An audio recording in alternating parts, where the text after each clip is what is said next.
What's up, guys? Hey, it's Marc Kuhn here again. Are you ready to get rich super quick with little effort? Well, unfortunately, there's no real such thing as that. You all know the pyramid schemes where you're selling something and then you get someone else to work underneath you and you get more people to work underneath them and more people to work underneath them, and then you just sit at the top and just fall asleep and do nothing, and you get rich, right? That's how I think I remember a few things out of the 80s that would let you or 90s, I think, and that would let you kind of fall into that scheme. However, that is not the case, guys. The only way to get rich quick is win the lottery or work really hard to do something over a long period of time. And guys, I'm here to get you rich for sure, not quickly. And that is the only way to do it. So in this video, I'm going to have 5 sweet tips that are going to help you kind of collect yourself and get you information to get in the right footsteps to get your net worth up over $1 million. So let's get right into that in this one. Guys, the number one thing is you need a financial plan.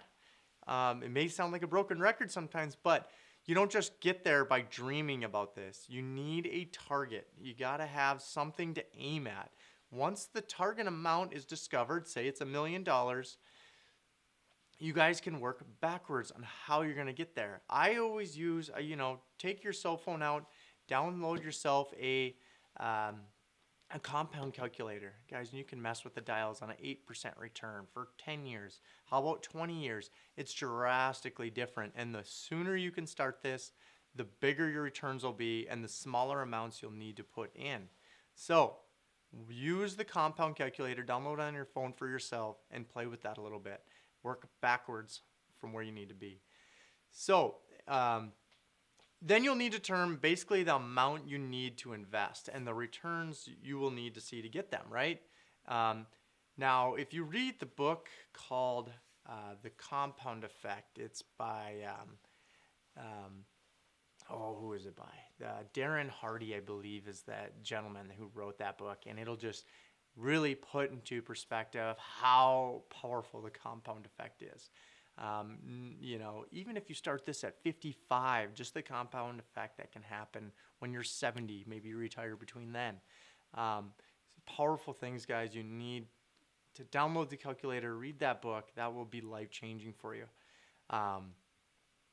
Guys, the number 2 thing, pay yourself first. Now, we get this wrong. When most people get paid, they pay all the bills and then see what little part they have left over. We spend that on entertainment, and when we have very little to save, right? Well, do this first. Before you pay a bill, before you have entertainment, pay, maybe it's 5% of your check. Figure out a percentage, hit the same amount, no matter what, pay yourself first. And guys, I know it sounds backwards. It's always backwards to what you're thinking in life. You have to pay yourself first to get ahead. So please do that. And then what you're going to want to do is you want to get worked up. Say if you're paying yourself first, put that in a separate account. Opening a separate electronic checking at Capital One. There's free checkings all over. Just open up a new checking. Transfer the money out of the operating checking, where you pay your bills out of, your wife's and yours account. Put it into a separate checking. Now, you can put it in a savings. It just sometimes gets easy to bring it back over up into the checking to help pay bills that we're behind on now. So put this in a separate checking, separate area. Depends how disciplined you are.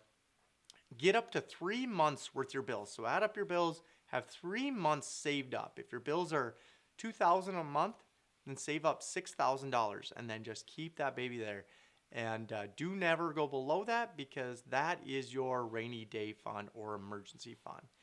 Now, if you have a side hustle, do not raise, there's no reason to raise our cost of living for a side hustle. Now we're living beyond our means, right? We're used to the side hustle money, our job money, and then now we're spending more than both of those. It's just a disaster. Just all the side hustle money, place into an investment account, place into that e-fund account, place into an investment, right? So I just want you to think about that. Just try to not raise the living means and try to invest more. So I guess number 3, we're getting right into it, living below your means. So now we were talking about a little bit about that before.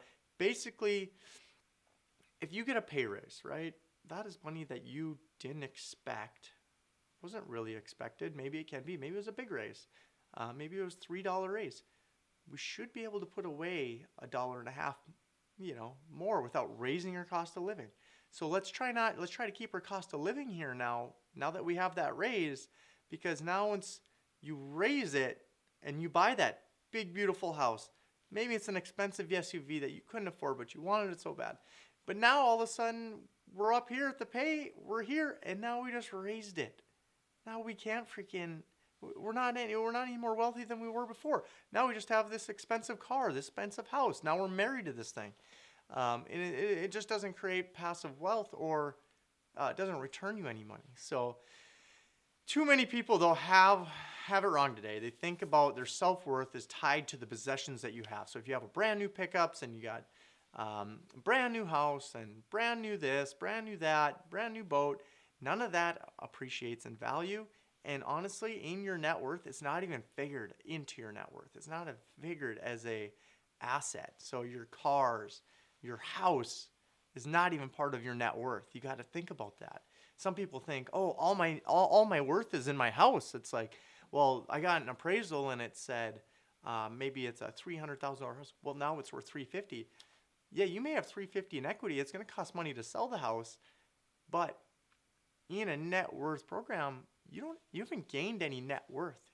Your net worth is in the investment. It's in the duplex, in the fourplex. That's an actual investment. If you have equity there, now you have net worth. So think about that a little bit, because that is powerful stuff that most people don't tell you. However, I want to deliver that info to you guys. If you are serious about becoming a millionaire, you guys, you need to stop thinking about the more money I make this month, I could buy this more, right? I can more money I make, I can buy more stuff and maybe buy that next pickup and buy the next car and buy the next house. You need to stop thinking about that, and you need to start thinking about, okay, can I start raising my passive income to help buy that car, right? Can I take debt out on my car and get a passive investment that pays for the car, right? So you're not taking the car payment out and paying the money with your check. You're actually borrowing against the car, right? It's a $20,000 car. Find a $20,000 investment property that's paying that mortgage for you, and maybe you're making more on top of that, and it's paying for your car. So just things to think about. You got to think about it differently, and that the mindset is always make more, spend more. You have to get out of that you'll always live poor. So you also want the number 4 thing here, guys. You have to get out of high interest debt. There's no one getting ahead in life if you are financing something with a credit card and then waiting, you're waiting to get paid to pay the credit card. Guys, you're spending money you don't have. You're constantly chasing the freaking crystal ball the whole time you're working at this. You cannot live that way. And if you get caught, you have this high interest debt that you will never, ever get ahead. So stay out of the credit cards. Use them as a credit building tool, not a way to just finance something that you wanted but you couldn't afford it, right? So it's not a finance now, pay later concept. It's have the money in your checking, buy it if you need it, and if it's not in your checking account, the amount of money to pay for it, don't buy it. The only way I would say that you would want to get into some kind of debt is if the asset's going to actually make you money. Too many people get into debt, but they're only to buy liabilities. The boat, the four-wheeler, the razors, the cars. Don't get into debt to buy liabilities that go down in value. Get into debt on something that appreciates in value, something that will pay you back. Maybe something that'll pay off the liabilities or pay for your liabilities one day. But don't put your investment money or your extra money into a liability, because otherwise you're just running the circle rat race of life. So just so powerful, guys. And so one of the fifth things I want to talk about, and this is the last one, and so many of us have think about, okay, I have to start a business. No, you don't have to. You don't have to go out and quit your job, and you don't have to just go all in day one, get a $10,000 loan, and just try to operate this small business. No, guys, this is super simple. You can be working your existing job. You can buy a rental property. Just think if you buy a rental property. Maybe it was a side business. You're, I don't know, installing car windshields or tinting windows, or I don't know what you do. Selling things on Amazon. There's so many ways to make money. Google them. I think the biggest story that I heard about someone making on a podcast here, he actually bought and resold couches.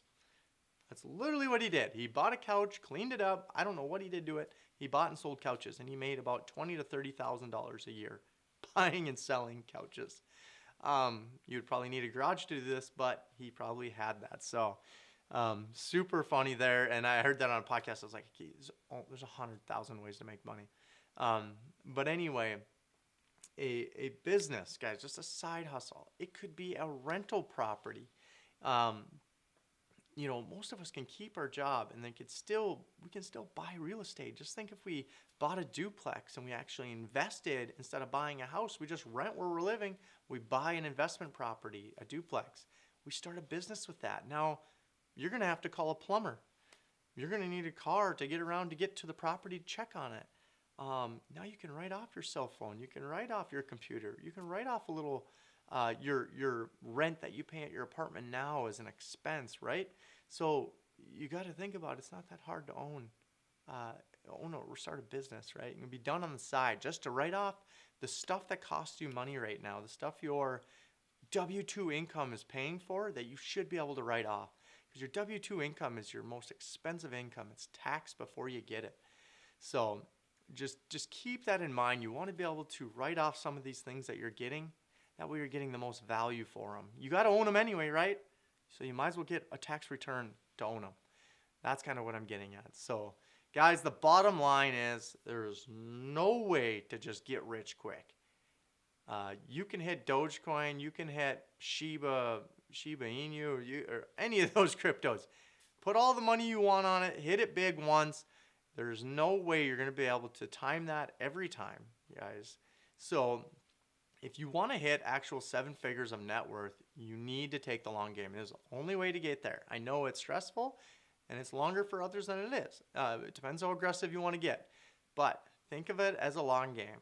And it's basically the game of compound effect, right? It's a snowball effect. If you're rolling a snowball in the snow, it's just going to slowly get bigger and bigger and bigger and bigger, and it's going to get bigger faster as it gets bigger, right? So you have to think of it that way. And then another book I want you to read, and it's just a little purple book. I know many of you read it before. Many of you haven't, though. A lot of people that ask. Rich Dad, Poor Dad.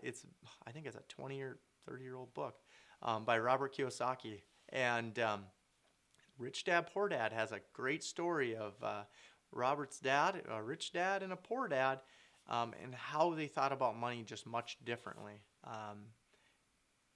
It will be a life-changing book for you if you're interested in this kind of stuff. And if you're looking to be a millionaire, it has every point you need in that book. So, but both these books, The Compound Effect and Rich Dad, Poor Dad, will help change the way you think about money and get you out of the financial rat race. So, guys, thank you so much for watching this. Like and subscribe. The more likes and the more subscribes I get, the more content I want to deliver you. So I'll see you in the next one. Guys, have a good day.